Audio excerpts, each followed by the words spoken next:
Today I am making one of my all-time favorite recipes. This is my carrot risotto, and it's from way back in 2016, and it has stood the test of time. It is vibrant and cozy. It's full of flavors and vegetables, and it's perfect for spring. We start off by sauteing some asparagus and peas. If you don't want to use asparagus and peas, you can use any green vegetable you like. Green beans, even sliced snap peas would be good. But get those cooked up just briefly and then get those out of the pan. And we're going to be using that same large pan to make our risotto. Start with a little bit of butter and olive oil. The process of making this is very simple and very traditional for making a risotto. The only difference is that instead of just using broth and wine for the liquid, we're actually going to use some carrot juice, which gives it that gorgeous orange color.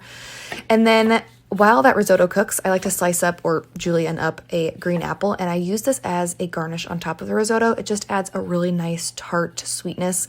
You can skip this if you'd like. You can also just use fresh herbs, or you could top this whole entire dish off with some scallops or some shrimp. Spiced ground lamb would be really delicious on top of this too. Very springy. Anyway, finish it all off with some Parmesan, a little bit of nutmeg to bring out that Parmesan flavor, and then season it to taste.